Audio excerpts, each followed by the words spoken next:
બોલો શ્રી સદગુરુદેવ કી જય. સંજય ઉવાચ તમ તથા કૃપયાવિષ્ટ મશ્રુપૂર્ણાકુલે ક્ષણં વિષિદन्तમિદં વાક્ય મુવાચ મધુસૂદન. સંજય કહે છે, બુદ્ધિમાં એવી રીતે કૃપાના આવેશ છે, નેત્ર અશ્રુપૂર્ણ છે, વ્યાકુલતા છે, અને વચનોમાં વિલાપ છે. વિષાદયુક્ત અર્જુનને ભગવાન મધુસૂદને આ યોગ્ય સમય વાત કરી છે. રણભૂમિમાં પોતાના સગા સંબંધી અને ગુરુજનોને યુદ્ધ માટે તૈયાર થયેલા જોઈ અને અર્જુનના ચિત્તમાં શોક અને મોહનો આવેશ થયો છે. એટલા માટે વિવળ થઈ ધનુષ્યબાણનો પરિત્યાગ કરી અને યુદ્ધથી ઉપર થઈને બેઠો છે. એ વાત પ્રથમ અધ્યાયના અંતિમ શ્લોકમાં સંજય કહી દીધી છે. અર્થાત અત્યારે સંજયના બોલોનો પ્રસંગ ચાલે છે અને દ્વિતીય અધ્યાયમાં પ્રારંભ કરતા સંજય ઉવાચ, સંજય કહે છે, એના જે કહેવાનો અભિપ્રાય છે એમાં એક વિશેષતા છે. મહાભારતની ગંભીરતામાં પ્રવેશ કરવાથી આપણે એ મહર્ષિ વ્યાસના પ્રતિપાદનની જે શૈલી છે વિશેષ, એ શૈલીનું દર્શન થઈ શકે છે. પહેલાં તો વ્યાસજી સંક્ષેપમાં વાત કરે છે, એને વ્યાસ પદ્ધતિ કહે છે.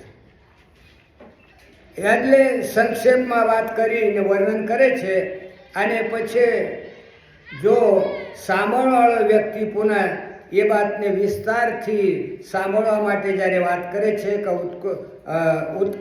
ઉત્સુકતા પ્રગટ કરે છે, ત્યારે એ વિષયને વિસ્તારથી પ્રતિપાદન કરે છે. વિષયના વિસ્તારથી આ પ્રતિપાદનની શૈલી છે ને કહે છે વ્યાસ પદ્ધતિ. બંને સેનાઓ વચ્ચે અર્જુનની મનસ્થિતિ એનો સંક્ષિપ્ત વર્ણન કરીને સંજય પ્રથમ અધ્યાયનો ઉપસાર કરી દીધો. પરંતુ ધૃતરાષ્ટ્રને એનાથી સંતોષ ન થયો. વિસ્તારથી સમજવાની એની ઉત્સુકતા અને જિજ્ઞાસાના ભાવને જોઈને પુનઃ એ પ્રસંગને વ્યાસ પદ્ધતિથી બતાવવા માટે સંજય પ્રવૃત્ત થાય છે. આ અભિપ્રાયથી સંજય ઉવાચ એવું ફરી આવે છે. તથા શબ્દના સાથે યથાનો સંબંધ હોય છે. યથા તથા આપણે કહીએ છીએ ને, તથા અર્થાત જેવી રીતે, અને યથા એટલે અર્થાત એવી રીતે. માટે અર્થની સંગતિ સમજવા માટે અર્જુન આ પ્રકારની કૃપાથી કાતર થઈ ગયો છે, આવિષ્ટ થઈ ગયો છે. પૂર્વાધ્યાયમાં જે રીતે બતાવવામાં આવ્યો, અર્જુનના કહેવાથી શ્રી કૃષ્ણે બંને સેનાના વચ્ચે રથની સ્થાપના કરી. અહીં અવિકલ્પ દૃશ્ય વિસ્ફારિત નેત્રથી અર્જુન આ જોતો રહે છે, જેનાથી શિક્ષા દીક્ષા ગ્રહણ કરી છે, જેની સુખ સુવિધા અને આરામના ઉદ્યોગમાં નિરંતર રત રહે, વિધિવત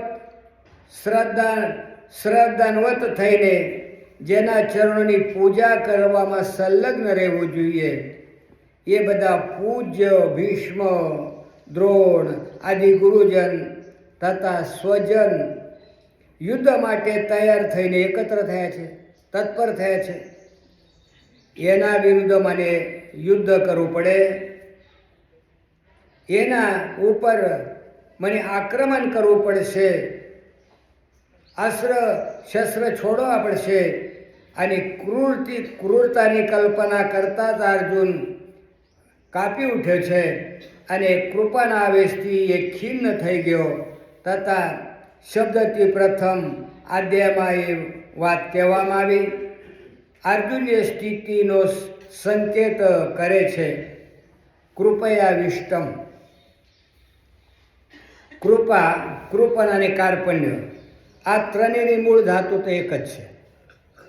કૃપા એ સત્વગુણ છે, કૃપણ એ રજોગુણ છે અને કાર્પણ્ય છે તમોગુણ. સંજય કહે છે કે અર્જુન કૃપાથી યુક્ત થયા છે, પરંતુ અર્જુન આ સ્થિતિનું વર્ણન ભગવાનને સન્મુખ કરે છે. કાર્પણ્ય દોષો પહત સ્વભાવ. કાર્પણ્યના દોષ એને સ્વીકાર કર્યો છે અને જેના કારણે તમોગુણી ભાવ કાર્પણ્ય સ્વીકાર કરે છે અને એને સંજય સત્વગુણના રૂપમાં જોતો હોય છે. એ ભેદ શામ કેમ પડ્યો? પોતે કબૂલ કરે છે કે મારો સ્વભાવ બગડી ગયો છે, કૃપણતા આવી ગઈ છે અને સંજય કહે છે ના ના કૃપાથી આવિષ્ટ થાય છે. એ બંનેમાં પોતપોતાનો સૌજન્ય પ્રગટ થાય છે, પોતાનો સ્વભાવ પ્રગટ થાય છે. એમાં કોઈ કૃપાયુક્ત વ્યક્તિ સ્વયં પોતાને કૃપાવાન છે એવો તો કહે નહીં. એવું કહે કે મારી કૃપાથી થયો એ. અરે સદગુરુ પણ ન કહે કે મારા કૃપાથી તને જ્ઞાન થયું છે. શિષ્ય કહે ગુરુ કૃપા એ કેવલમ. પણ ગુરુ શું કહે? મારી કૃપાથી થયો કે ના. શિષ્ય પ્રાજ્ઞા હિ કેવલમ. હા બેટા તારી બુદ્ધિ છે, તારી બુદ્ધિ ગ્રહણ કરવા યોગ્ય હતી ને એના પરિણામ છે, પણ મારા કારણે મારી કૃપા ત્યાં થઈ એવું ક્યારેય ન કહે. તો એ તો અભિમાનની વાત થઈ જાય. એટલા માટે અભિમાન મનુષ્યને સત્વગુણથી રજોગુણમાં ધકેલી દે.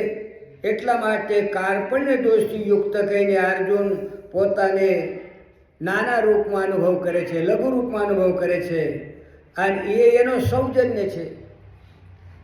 અને સંજય છે મહાપુરુષ, તો કોઈના દોષ દર્શનમાં પ્રવૃત્ત થતા નથી. સંત હું સગુણ ગહઈ, એ તો ગુણ ગ્રહણ કરતા હોય છે. દોષ દર્શન, દોષથી તાદાત્મ્ય થઈને દોષ સાથે તાદાત્મ્ય થાય ત્યારે દોષ દેખાય છે. એવી રીતે કોઈના વિષયમાં પ્રકાશનમાં પહેલાં અંતકની વૃત્તિ તદાકાર થઈ જાય છે અને પછી ત્યારે એને એ જાણે છે, પ્રકાશિત કરી શકે છે. એનો ક્રમ એ છે કે પહેલાં નેત્રવૃત્તિ વિશે દેશમાં જાય છે અને પછી પણ પ્રમાત્ર વૃત્તિ અવછિન્ન ચેતન અને પ્રમેય અવછિન્ન ચેતનની એકતા થાય છે. ત્યારે એ વિષય પ્રકાશિત થાય છે. એટલે અંતકરની વૃત્તિ, પ્રમાતાની જે વૃત્તિ છે એ વસ્તુના આકારે થાય ત્યારે વૃત્તિનો પ્રકાશ થાય, જ્ઞાન થાય છે. કોઈના પણ દોષનો દર્શન ત્યારે સંભવ છે કે જ્યારે પોતે સ્વયં એ દોષના સાથે તાદાત્મ્ય પણ થઈ જાય છે. પણ ગુરુજી દોષ બતાવે તો એ તાદાત્મ્ય થઈને બતાવે તો ગુરુજીને એમ કહેવાય કે ગુરુજી તમારી દૃષ્ટિમાં. આ વેદાંતમાં છટકવાની બહુ સરળ રસ્તો બારી છે. કોઈ આપણને વાસ્તવિકતા બતાવતો હોય ને કે તમારી દૃષ્ટિમાં, વાત પૂરી થઈ ગઈ.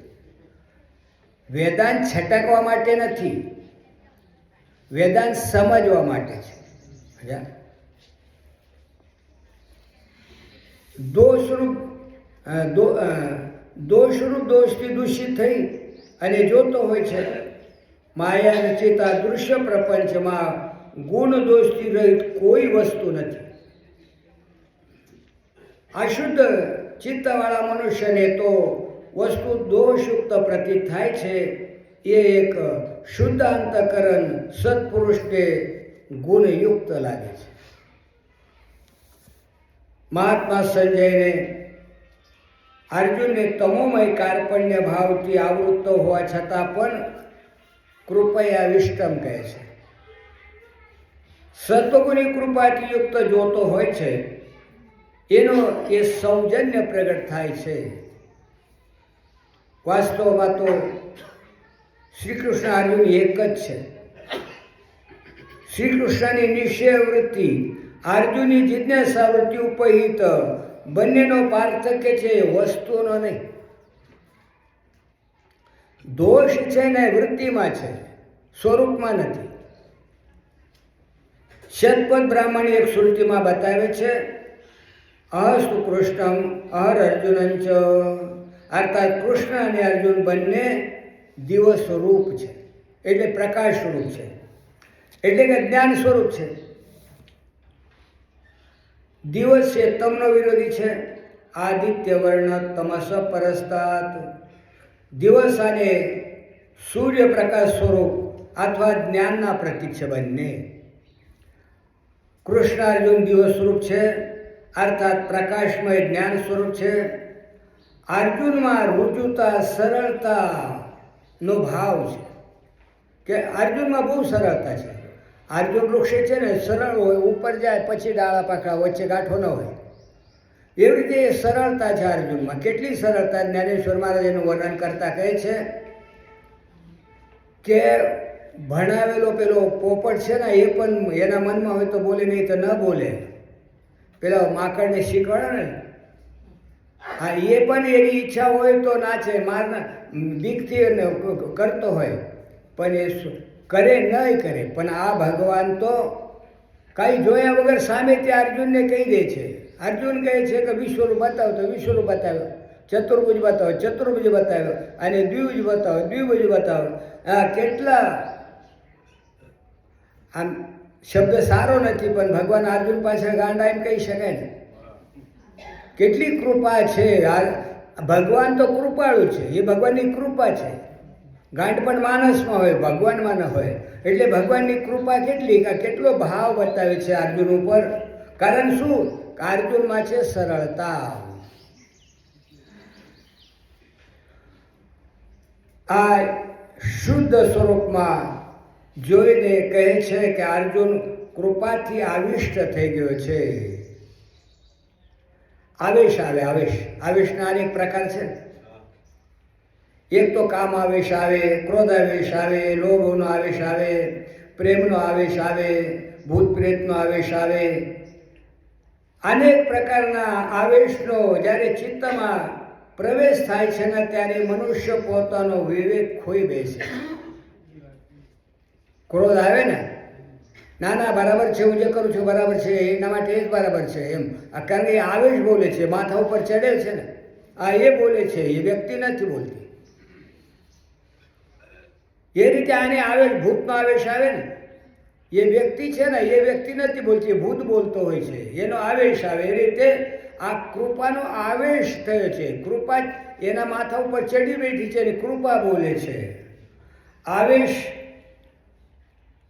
એ વડીલોનો પણ તિરસ્કાર કરી દે. એક વખત જોયું, અહીં આપણા આશ્રમ જ ઘટના બની હતી કે રસોડામાં કંઈક બે બહેનોનો થયો અને આ બાજુ આવતા હતા. એક બેન છે ને આ ખૂણા ઉપર જ પેલા બેન ઉપર ચડીને બેસીને મારે. અને માતાજી કહે કે હું તારા ગુરુ છું, તને કહું છું કે તમે આજ મારા ગુરુ બીરું કાંઈ નથી કે. હવે તમે ગુરુ નહીં, ઉચેલી નહીં. પણ એક વિશેષતા થઈ એની કે ત્યારથી એનો ક્રોધ ગયો. બહુ ક્રોધી સ્વભાવ હતો, અતિશય. પણ ત્યારથી એનો ક્રોધ ગયો. ક્રોધનો આવેશ આવે ને એમાં કાંઈ સમજાતો નથી. ક્રોધ આવે ત્યારે શું થાય? તુકારામ મહારાજ એક દૃષ્ટાંત આપે છે. લગ્નાચા દ્વારી આ એટલે એ પહેલાં વડીલોને લઈ જતા ને લગ્નમાં, ખાસ લઈ જતા. કારણ કે કંઈક સામેવાળા પૂછે તો જવાબ ત્યારે આપી શકાય. તો એક બાપાને લઈ ગયા માંડવામાં લઈ ગયા. હવે મુહૂર્ત જતો હતો અને વધુને આવવામાં વાર થઈ. તે બાપા ગુસ્સે થયા, લાલ પીળા થઈ ગયા કે આના નવરી રાંડ દાવા નવરે છે તોંડ. પેલો બોલે કે રાંડને લઈ આવો, હવે હજી પરણી નથી. આ વિવેક રે આ તુકારામ મહારાજનો શબ્દને મેં ટ્રાન્સલેશન કરીને કહ્યો, મારા તરફથી નથી કહેતો. એવો થાય છે, ક્રોધ આવે ને આપણે સામે કોણ છે એનો ભાન હોતો નથી, એટલે તિરસ્કાર થાય છે. એટલે ઉચિત અને અનુચિત એનો વિવેક જ ખોવાઈ જાય છે. અને આવેશમાં આવીને મનુષ્ય ધર્મનો પણ પરિત્યાગ કરી દે છે. એટલે તો અર્જુન છે ને ગાંડીવ ધનુષ્ય યુદ્ધની ઈચ્છાથી રણાંગણમાં આવ્યા છતાં પણ કૈર્મયા સ યોદ્ધવ્યમ મસ્મિન રણ સમુદ્રમે એ રીતે તૈયાર થયો છે કે કોના કોના સાથે મારે યુદ્ધ કરવાનું છે, મારે જરા જોઈ લઉં. આવ્યો છે જોવા માટે યુદ્ધની આકાંક્ષાથી, અને પરત પોતાના સુહૃદ વર્ગને જોયું કે આ લડવા માટે તત્પર છે. તથા કૃપાના આવેશમાં આવીને અર્જુન યુદ્ધથી ઉપરામ થઈ ગયો છે. શાસ્ત્ર ધર્મનો પરિત્યાગ કરીને તત્પર થઈ ગયો છે. કદાચિત કોઈ ન્યાયાધીશના સામે એના અપરાધી પુત્રને ઉપસ્થિત કરવામાં આવે અને ન્યાયાધીશ આવેશમાં આવે અને દંડિત ન કરે તો એ ન્યાય થશે. એક વાત સાંભળી હતી, એક ન્યાયાધીશે એના જ કોર્ટમાં દીકરાને કેસ ચાલ્યો. એને કોર્ટમાં તો દીકરાને દંડ ફટકારી દીધો અને ઘરે આવીને રોવા બેઠો કે મેં આ શું કર્યો. તો એની પત્નીએ કીધું કે તમને ખબર નહોતી કે હું ત્યાં ન્યાયાધીશ હતો, ન્યાયાધીશના હેસિયતે મેં ન્યાય આપ્યો છે, આ તે બાપના રીતે રડું છું. મેં મારો કર્તવ્ય કર્યો, કારણ કે ત્યાં એ આવિષ્ટ નથી થયો, પુત્ર પ્રત્યે કૃપા કા પક્ષપાત નથી થયો.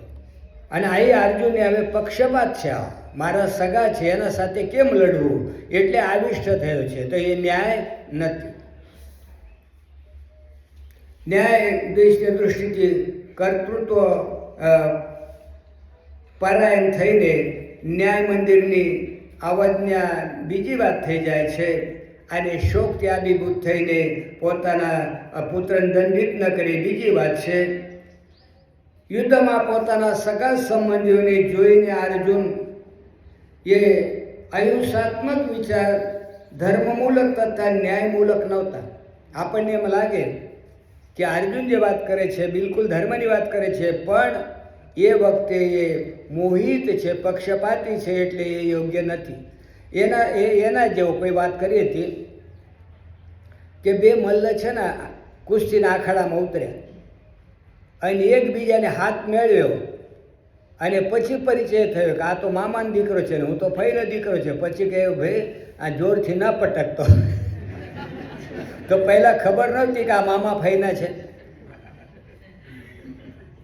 એવી રીતે અર્જુનને ખબર નથી કે આ મહારાજ છે, પણ કૃપાથી આવિષ્ટ થયો છે.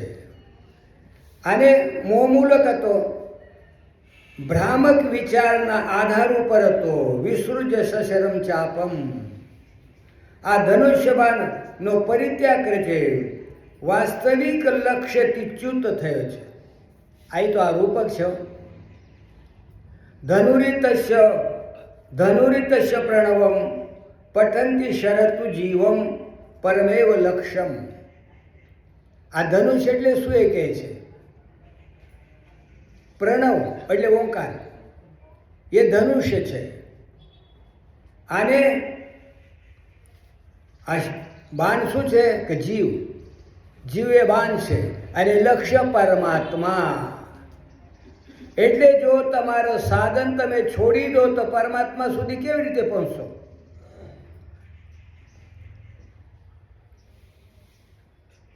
એટલે પરમ તત્વ એ જીવનું લક્ષ્ય છે, પરંતુ ધનુષ્યબાણ સાધનના પ્રતીક છે. એનો પરિત્યાગ, સાધનનો પરિત્યાગ અથવા સત્યથી વિમુખ થવું છે. સાધન જ નથી રહ્યો તો લક્ષ્યવેદ કેવી રીતે થાય? કેવી રીતે પરમાત્મા પ્રાપ્તિ થાય? જ્યારે પ્રારબ્ધ ઉદય થશે ત્યારે સાધ્ય પ્રાપ્ત થશે એવો વિચાર પુરુષાકાર રૂપ સાધન જ છોડી દીધું અને પ્રારબ્ધના ભરોસે રહે તો એ યોગ્ય નથી. અને મજા તો એ આવે છે ને, વ્યવહાર ક્ષેત્રમાં પ્રારબ્ધ ઉપર નથી છોડતા, એ પુરુષાર્થ કરે. અને જ્યાં પુરુષાર્થ કરવાનો છે ભગવત પ્રાપ્તિ માટે, ત્યાં કે પ્રારબ્ધ હશે થશે. અમારે તો અનુભવ થાય, તમારી કૃપા હશે તો આશ્રમ આવવાનો થાય. હવે અમારી કૃપા તો છે પણ તમારો પુરુષાર્થ નથી એનો શું? અમે ક્યારે ના પાડી? અમે તો કહીએ આવો, બરાબર. ભગવાનની કૃપા થશે તો કે જ્ઞાન થશે. ભગવાનની કૃપાથી થાય એ વાત સાચી છે, પણ પુરુષાર્થ થતો જોઈએ ને. પુરુષાર્થ વગર નથી થતો. એક બાળક આ આંબાના કેરીના દિવસોમાં આંબાના ઝાડ નીચે બેઠો છે, ઉપર કેરી લટકે છે, પણ બેઠો હોય તો ત્યાંથી પસાર થનારા કોઈ એને કેરી તોડીને આપે? ના આપે.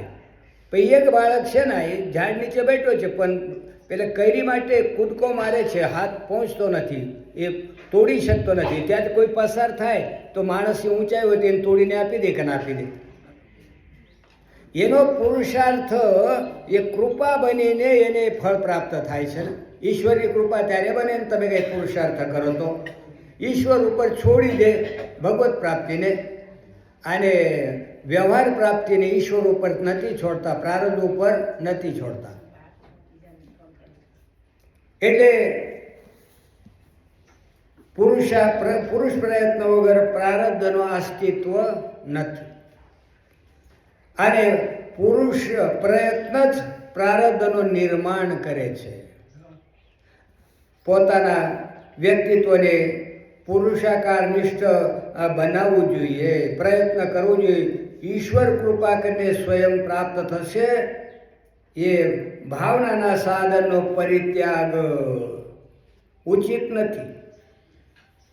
એ ભાવનાથી પ્રયત્નનો ત્યાગ કરી દો તો યોગ્ય નથી. એ ભગવાનનો અવતરણ સાધન નિષ્ઠા પર થાય છે. સાધન નિષ્ઠ જે હોય ને એના ઉપર કૃપા ઉતરે. તથાપિ એ સિદ્ધાંત સર્વતા અસંદિગ્ધ છે કે ભગવાનની પ્રાપ્તિ એની કૃપાથી થાય છે. સાધનની આત્મચેષ્ટારૂપ સાધના એ ગમે એટલી તીવ્ર હોય પણ ભગવાનના બાંધવા માટે એ પર્યાપ્ત નથી. એશ વૃણતે તેન લભ્યો, જેના એ સ્વયમે વરણ કરે છે ને આ એને પ્રાપ્ત થાય છે. કે જીવ ભગવાનનું વરણ કરે તો પ્રાપ્ત થાય, અથવા ભગવાન વરણ કરે તો પ્રાપ્ત થાય.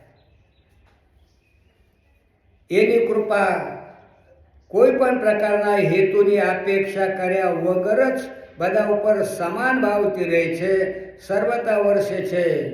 પરંતુ સાધનના મનમાં પ્રાય એવી ભ્રાંત ધારણા સ્વભાવતા રહે છે કે પોતાની સાધના વગર અધ્યાવસાયના સફળતા પ્રાપ્ત થતી નથી. એટલે ભગવત પ્રાપ્તિની સફળતા થતી નથી. એટલે ઘણા એમ કે પુરુષાર્થથી ભગવત પ્રાપ્તિ કરીશ. તમે ભાગવતમાં આવે છે ને પ્રસંગ, પેલા મુચકુંદની ગુફામાં જ્યારે જાય છે, કાળેવન જ્યારે દોડે છે ભગવાનના પાછળ, એને એમ લાગે આ પકડ્યો મારા પુરુષાર્થથી હું આ પકડી ગયા ભગવાન, પકડાઈ ગયા. પણ કેટલો દૂર રહે ભગવાને? 2 હાથ જ, વધારે દૂર ન જાય, દૂર જાય પાછું ફરે ને. એટલે યુવાનીમાં સાધક એ સમજતો હોય કે મારા પુરુષાર્થથી હું ભગવત પ્રાપ્તિ કરી લઈશ, અને ત્યાં શું થાય? આવે ઘડપત. પછી હવે આવતા જન્મે બીજા જન્મમાં એને ભગવત પ્રાપ્તિ થઈ ને. આ એ રીતે પોતાના પુરુષાર્થથી ભગવત પ્રાપ્તિ થતી નથી, નિમિત્ત બને. પુરુષાર્થ ન કરો ત્યાં સુધી પણ ભગવાનની કૃપા ઉતરતી નથી. અને પોતાની સાધના દ્વારા ભગવતને પ્રાપ્ત કરે એ શક્ય નથી. સાધકના ચિત્તની એવી ધારણા નિરસન નિતાંત અનિવાર્ય છે. સાધક પોતાના બળ ઉપર વિશ્વાસની ભ્રામક ધારણા નિવારણ પણ ત્યારે થાય છે, ત્યારે ખબર પડે છે કે જ્યારે વારંવાર દૃઢતાપૂર્વક સાધન કરી અને થાકી જાય. થાકે ત્યારે પાકે. તુકારામ મહારાજ કહે છે, ફરે ફરે ને પછી ચક્કર આવે ને પછી શાંત થઈ જાય. આ એના જેવો છે. એ નિરાશ થઈને શાંત થઈ જાય. નિત્ય પ્રાપ્ત ભગવત કૃપા અપ્રાપ્ત ન બની રહે એના માટે પરમાર્થ પથના પથિકને અત્યંત જાગૃત રહેવાની જરૂર છે. સાધનનો ઉદ્દેશ્ય ફક્ત સજાગતા છે. ભગવત પ્રાપ્તિ માટે તમે જાગ્રત રહો એ છે. સાધના સાધકને સજાગ રાખે છે. સાધન સંલગ્ન સજાગ સાધક જ ભગવત કૃપા પ્રાપ્ત કરવા માટે સમર્થ થાય છે અને એનો ઉપયોગ કરીને ભગવત કૃપા પ્રાપ્ત થઈ જાય છે. મનુષ્યની મનુષ્યતા એમાં છે કે એ સાધનનિષ્ઠ થઈને લક્ષણો અનુસંધાન કરે, સાધનને મૂકીને નહીં. પરંતુ અર્જુન ધનુષ્યબાણ છોડવાના રૂપમાં સાધનાનો પરિત્યાગ કરીને પરમાર્થથી પરંગમુખ થવા માટે તત્પર થઈ ગયો છે. શોકમોહ મૂલક કૃપાનો આવેશની વિચિત્ર સ્થિતિ થઈ છે. જેવી રીતે મૃત્યુકાળમાં શરીરના બધા બંધન તૂટવા લાગે છે, ઠીક એવી રીતે અર્જુનના શરીર શિથિલ પડે છે. એનો મુખ સુકાઈ જાય છે, હાથ પગ કાપવા લાગે છે. રોમાંચ તથા સન્નિપાત રૂપી જ્વર તાપથી એ સંતપ્ત થઈને બેસી ગયો છે. એટલો જ નહીં, અશ્રુપૂર્ણ કુલેક્ષણમ વ્યાકુળ થઈને આંખોથી આશ્રુ વહે છે એટલે રડે છે. આ પ્રકારે મનમાં કૃપાનો આવેશ, નેત્રમાં આંસુ, સાથે સાથે ક્રિયાની દૃષ્ટિથી નેત્રમાં ચાંચલ્ય, વાણીમાં વિષાદ વિલાપ આદિ શોક મોહ પરવશ અર્જુન પોતાની સંપૂર્ણ મનોવ્યથા ભગવાન શ્રી કૃષ્ણના સન્મુખ ઊભો થઈને પ્રગટ કરે છે. એટલે આ આપણી સ્થિતિ હોય તો સદગુરુના સામે પ્રગટ કરીએ તો એની કૃપા ઉતરે.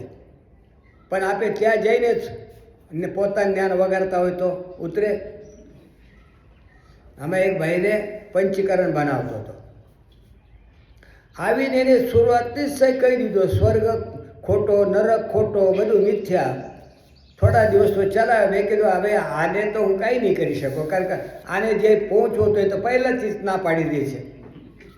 કારણ કે જેના આધારે ભગવત પ્રાપ્તિ કરવાની છે એને પહેલાંથી નથી કરી દીધો છે. હવે એનો કોઈ ઉપાય નથી. એટલે એ હવે આવતો નથી, હું બોલાવતો નથી, કારણ નકામો ટાઈમ વેડફવાનો. જ્યાં પહોંચવાનું છે પહેલાં સાધકો પણ આવે ને ત્યારે સીધો પ્રશ્ન પૂછે, બ્રહ્મમાં માયા નથી તો આવી ક્યાંથી? તો ઉડિયા બાબાજી કહેતા, ક્યાંથી સાંભળીને આવે રે? આ સાંભળેલો છે ને અનુભવ છે. અનુભવ હોય તો પ્રશ્ન જ ન ઊભો રહે, માયા ક્યાંથી આવી? માયા નથી, અનુભવ હોય તો પ્રશ્ન ઊભો થાય. એટલે સાંભળેલો છે, એ સાંભળેલો કામ ના આવે. અને પહેલાંથી સ્વીકાર લીધો હોય તો એ આગળ ન વધી શકે. સાધક નથી. સાધક અને મૂળમાં છે ને જિજ્ઞાસા જોઈએ અને પહેલાં ચિતરેલો ન હોવું જોઈએ તો કામ થાય. પહેલાં ચિતરેલો હોય તો પતી ગયો. સમજ્યા? એક શંકરાચાર્ય પાસે કોઈ રામકૃષ્ણ મિશનના મહાત્મા ગયા તો કે મારે વેદાંત બનવું છે તમારા ભાઈ. એમણે કહ્યું કે રામકૃષ્ણની દરવાજા બહાર મૂકીને અંદર આવજે તો થાય, નહીં તો તારો ટાઈમ બગડે ને મારો બગડે. કારણ કે તું કહે તમે આવું કહે છે અને રામકૃષ્ણ આવું કહે છે, તમે આવું કહો છો, સરખામાં તારો ટાઈમ જાય, કાંઈ ન થાય. એટલે પહેલાં જો તમે જે ઊંધો નક્કી કરી આવ્યા છીએ એ પહેલું કાઢવું પડે ત્યારે થાય. એટલા માટે જિજ્ઞાસા જોઈએ, યોગ્યતા જોઈએ. અને અત્યારે શું છે કે બુદ્ધિ છે, આ પુસ્તકો છે, વાંચીને આવે, અને એટલો કચરો ભરીને આવે ને તો કાંઈ એને કેમ સાફ કરવું અમારી બુદ્ધિ કામ ન કરે. અને કાઢવું કેમ? એક વખત ક્યાંક ગયો હતો ને, ત્યાં બોર્ડ હતો, એ બોર્ડમાં એવો ચિતરેલો ન કાંઈ, એને કાઢીને હરકું કરવું જ શક્ય નહોતું. એ જો કે આમાં આપણી બુદ્ધિ કામ નહીં કરે, હેડો આઈથી. કારણ કે સાધક છે ને એ કોરી સ્લેટ જોઈએ. એટલે તમે જો નાનો બાળક છે ને કોરી સ્લેટ છે, એને તમે જેવા સંસ્કાર આપશો એવા સંસ્કાર પડશે. નાનપણથી જ કોઈ મહાત્મા પાસે કે મંદિરમાં જતો હોય, જય જય કરો તો એ કરે, નહીં તો ના કરે. ઘરમાં જ રહી, ક્યાં લઈ જ નહીં જાઓ તો મંદિરમાં લઈ જઈને કહે કે ભગવાનનો પગે લાગતો લાગે, જય જય કરતો કરે ના. પહેલાંથી જ એને લઈ જાઓ, સંસ્કાર આપો તો જ સંસ્કાર પડે. અરે ખોટા સંસ્કાર પડ્યા હોય તો બાપજી કહે છે ને કે ખાટી कैरीનો ગોટલો વાવો તો 5 વર્ષે ખબર પડે કે ખાટો છે, પછી એનો જે પરિશ્રમ છે નિરર્થક જાય.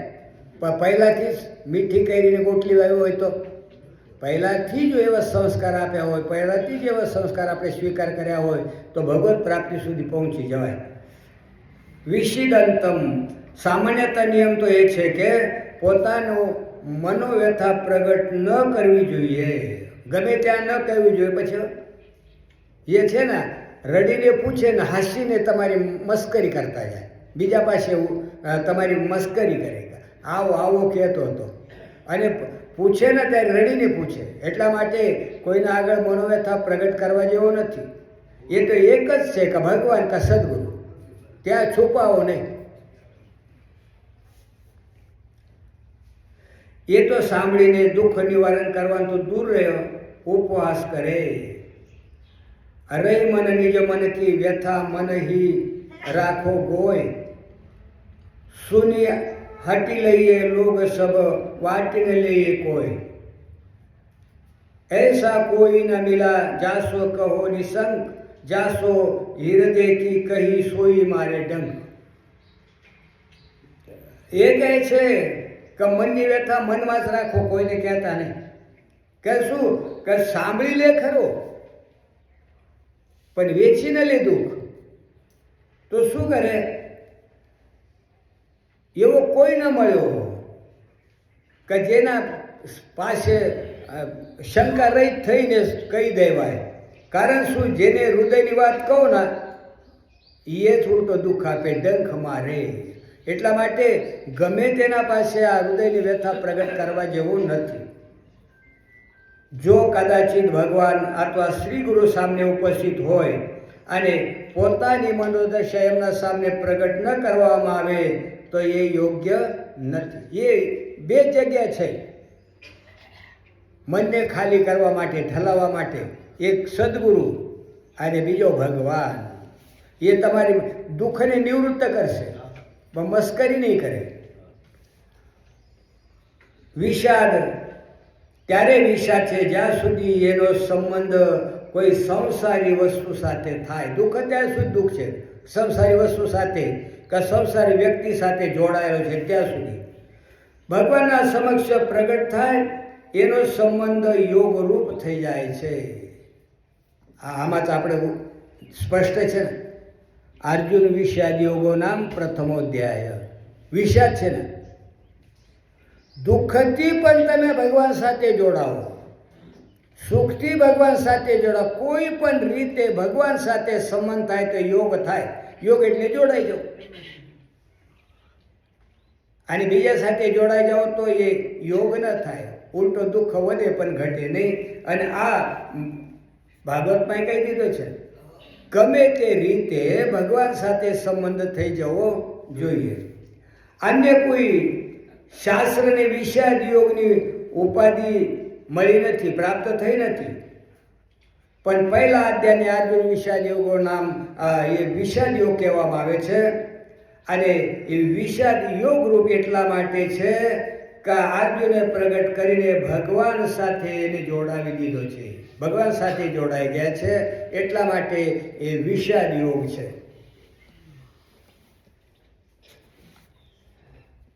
તમે શું કરો છો એનું મહત્વ નથી, ભગવાન સાથે જોડાય છે કે નથી જોડાય એનું મહત્વ છે. કર્મ છે ને, કર્મયોગ ત્યારે થાય કે જેના કારણે તમે ભગવાન સાથે જોડાઈ જાઓ, ભગવાન સાથે યોગ આવે તો એ કર્મયોગ છે. અને ભગવાનથી દૂર જતા હોય તો એ કર્મયોગ ખરો? કર્મ કરતા જાય ભગવાનથી દૂર થતા જાય, જેટલો કર્મ એટલો દૂર થતા જાય તો યોગ નથી.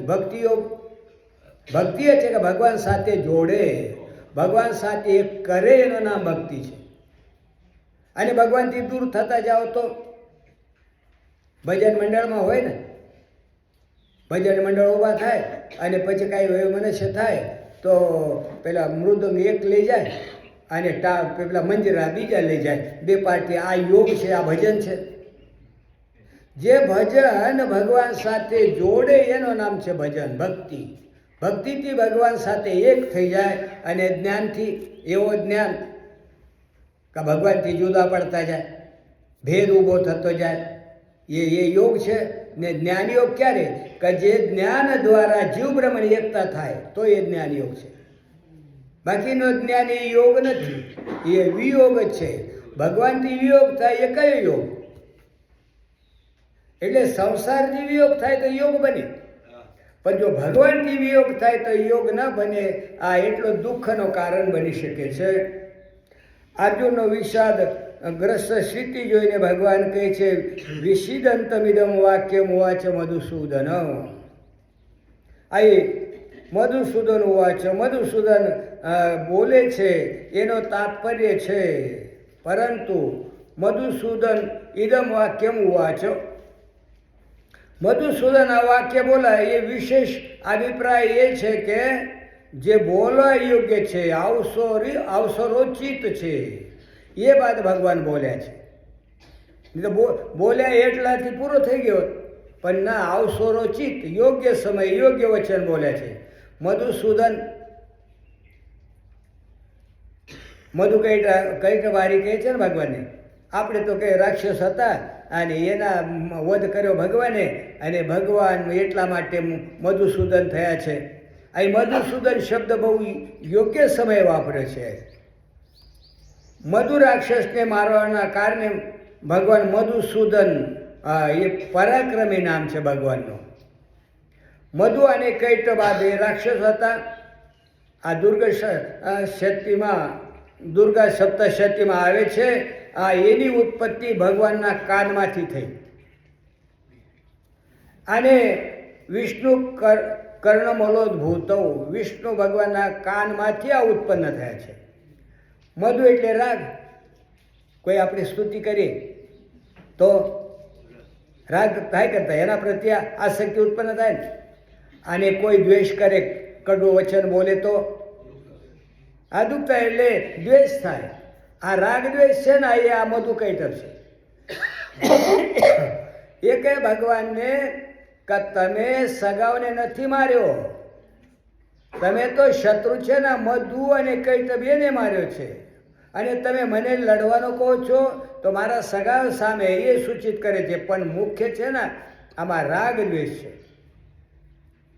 એ વિરાટ પરમાત્માથી ઉત્પન્ન થાય અને કાનના મળમાંથી ઉત્પન્ન થાય. સ્તુતિ અને નિંદા કાનનો મળ છે કે બીજું કાંઈ, એમાંથી ઉત્પન્ન થાય. આશ્ચર્ય તો છે કે જે વિરાટ પ્રભુતિ એ ઉત્પન્ન થયા એના સાથે જ લડવા માટે તૈયાર થાય. જેના કાનમાંથી ઉત્પન્ન થયા એના સાથે લડે કે બીજા સાથે?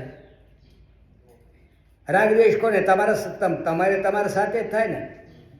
રાગદ્વેષ રૂપ મધુ કૈટબ વિશ્વાત્મા ભગવાનના આ મિલનમાં વ્યવધાન ઉપસ્થિત કરે છે, બાધક બને છે. રાગદ્વેષ અભેદ પરમાત્માના ભેદક છે. પોતાના જ વધનો ઉપાય મધુ કૈટબે બતાવ્યો છે. આવામ જહિવા યત્રોર્વીર સલિલેન પરિલુપ્તા.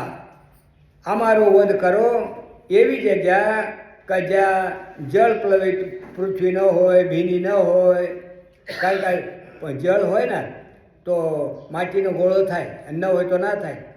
હા, એટલે કે જ્યાં આસક્તિ ન હોય ને ત્યાં થાય. એ બધી એક રૂપકની ભાષા છે. પૃથ્વી સ્થૂલ દ્રવ્ય અને જળ રસ દ્રવ્ય છે. એ પ્રકારે પૃથ્વી અને જળ જેમાં વિદ્યમાન સ્થૂલ્ય વિષયક રસાશક્તિના પ્રતીક છે. તો બહારથી સ્થૂલ વિષયનો સંસર્ગ હોય ન હોય અને અંદરથી એમાં આસક્તિ ન રહે. પદાર્થ બહાર હોય ને આસક્તિ અંદર, અર્થાત બાહ્ય ત્યાગ અને અંદર વૈરાગ્ય, એ બંને ઉપાય રાગ દ્વેષની નિવૃત્તિ માટે છે. ઉપયુક્ત રૂપકમાં તાત્પર્ય એ પ્રગટ છે કે વાસ્તવમાં ત્યાગ વૈરાગ્યની મૂર્તિ ભગવાન છે. એટલા માટે પૂર્ણતા રાગ દ્વેષની નિવૃત્તિ એમનાથી જ થાય છે. એ જ મધુર રાગ અને કૈટભ દ્વેષને મારવાનો ઉપાય છે. જ્યાં આસક્તિ ન હોય ને ત્યાં એમનો નાશ થાય. રાક્ષસોનો વધ જેનો પરાક્રમ છે. કોઈને કહે તો આસુરી શક્તિઓના મારવાની તાકાત વાત કહેવામાં આવે, અને એ અવસર ઉપયુક્ત હોય તો મારવાનો આદેશ આપવામાં કોઈ પણ સંકોચ નથી. દેહાભિમાની વ્યક્તિ જ આ મરવા મારવાને અનુચિત સમજે છે. મરવો એ અનુચિત સમજે ને મારવો અનુચિત સમજે. એ કહે છે આત્મા કોઈ, વાસ્તવિક આત્મા કોઈને મારતોય નથી અને મરતો નથી, પણ એને મરનારો અને મારનારો સમજે છે. એ યોગ્ય નથી. ભગવત દૃષ્ટિથી શરીર મટાડવા માટે, બદલવા માટે કોઈ સત્વનું મહત્વ નથી. બદલાય છે ને, નાશ પામે એ બદલાય. ભગવાનની દૃષ્ટિમાં એનું મહત્વ ખરો કે કાંઈ જ નથી. જો કોઈ શરીર દોષ દુષ્કર્મ દ્વારા નિત્ય અવિનાશી પરમાત્માથી વિમુખ થઈ રહ્યો તો સાહસપૂર્વક એનો નિયમોના નિવારણ સમુચિત માર્ગદર્શન ભગવાન જ કરી શકે છે કે સદગુરુ કરી શકે છે. વિષયના અર્જુનના સામે મધુના મારવાવાળા મધુસૂદન ભગવાન કહે છે, યુદ્ધ દ્વારા આસુરી સ્વભાવવાળા આતતાયીને વધની પ્રેરણા અર્જુનને એના દ્વારા જ પ્રાપ્ત થનારી છે. એનો ભાવ દ્યોતન કરવા માટે આ શ્લોકમાં મધુસૂદન શબ્દનો પ્રયોગ કર્યો છે.